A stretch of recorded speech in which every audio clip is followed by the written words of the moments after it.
We move on directly to our next session, which has the title, From New Finance to New Subprime Models. What we're going to discuss is we're going to talk about companies that are very little well-known because they operate under multiple brand names, serving subprime customers and near-prime customers in many, many different geographies. So it is pretty astounding. Yesterday, we were talking with one of the leaders in marketplace lending, and he didn't know Mark, for example. Whereas Mark has originated over 5 billion euros of consumer loans. You know? Together, this panel has originated 5.5 billion consumer loans, is as many together, because you have a lot of overlap in the coverage, but I think together you cover nearly 30 countries, something like that. You cover 17, 20 countries? 16. 16. How many countries? Actively lending 8. Pardon? 8. 8? 8 countries for us as well. And 8 countries. So I will let them introduce themselves and their company. Please, Mark, if you could start. Hi, my name's Mark Ruddock. I'm the CEO of Finance. Finance does about $500 million a year in top-line revenue. We operate in 16 countries. We have a diversified product portfolio that goes from single payment loans all the way through installment loans to lines of credit, credit cards, and we own a bank, so we also now take deposits. The company, as Therese has said, has surpassed about 5 billion euros in lending since its inception about 10 years ago, and our run rate is about 1.2 billion euros a year at this stage. Thank you. Hello, my name is Davis Barons. I'm a co-founder and chairman of Creamfinance. We are an online consumer loans company focusing similarly on single payment loans, installment loans, and credit lines, operating across 8 countries. Last year revenue close to 50 million. Last year issued close to 150 million. So yeah. Thank you. And my name is Boris Batin. I'm the co-founder and the CEO of ID Finance. We operate across 8 geographies, and historically we lent out almost $500 million. This year we're planning to issue 400 million with a revenue of $200 million.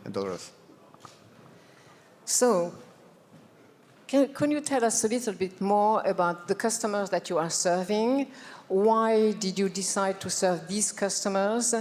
And who are your competitors? Why are these people underserved? And why do you think that you can serve them profitably and respectably? Is that a question for me?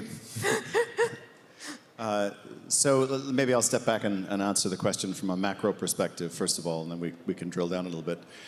There remain today about 2.5 billion people in the world that are financially underserved. That's chronically financially underserved. Those people do not have access to the kinds of financial products and services we all take for granted in this room. They are underserved because they are incredibly difficult to serve. They are extremely difficult to score. In many cases, the types of products that they're seeking at their stage of financial maturity generate very little income in individual transactions. So if you have a large infrastructure as an organization, economically it becomes incredibly difficult to serve them. They're actually quite hard to reach, they're quite hard to identify, and so on. So this requires a set of skills that we have been working on for the last 10 years. Our marketplace today spans 16 countries, from Europe to a beachhead we have in Latin America. Those markets are quite different, but the customers all share some commonality, right? And increasingly what we are finding is a customer base within that 2.5 million that we call the aspirational near prime. These are customers that remain incredibly difficult to score, but they are about to make their way up the credit curve. And these are what we sort of like to think of as the diamonds in the rough. Our job is to serve them today, to solve their immediate financial needs today, but to reimagine financial products for them in a way that will continue to appeal to them as they move up that curve. So that's our target market.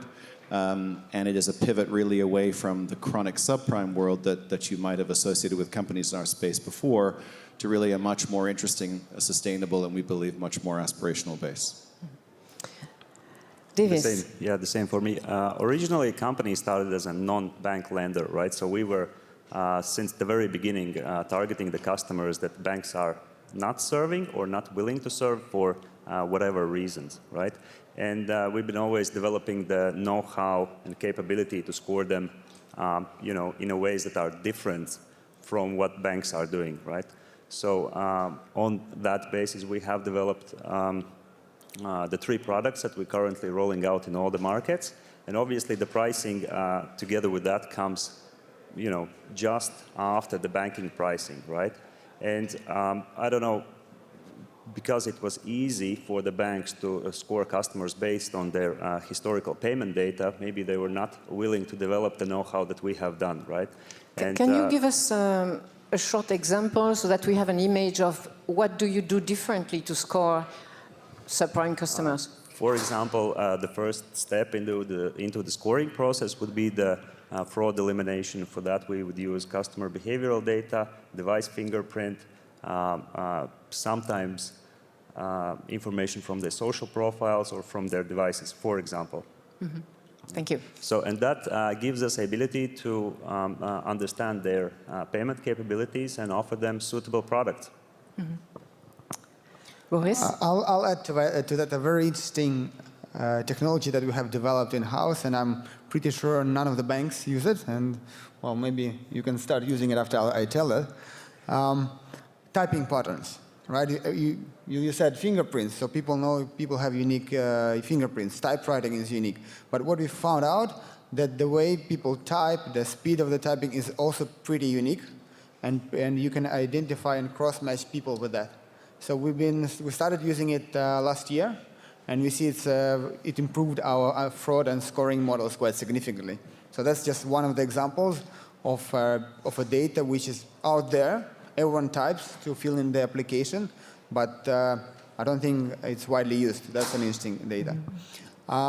In terms of the people that we're serving, well, we're competitors, so I'm not going to repeat this segment that we target. I would like to focus on competition. You asked who is our competition. Yeah. Well, that's the competition. And we compete against each other in quite a few geographies, in Latin America, in Europe, in Eastern Europe. And I think I'll speak on behalf of all of us. We are the competition, not banks. Right? We don't see banks as a direct competitor. There are 3-4 companies like ourselves, and we enjoy that healthy competition. And I think we are going to divide that market among ourselves. And banks, yeah, they will benefit from that because every year, I don't know, 15-20% of the clients get access to traditional banking. And we are tracking the statistics. We see people going up through more traditional banking from our system.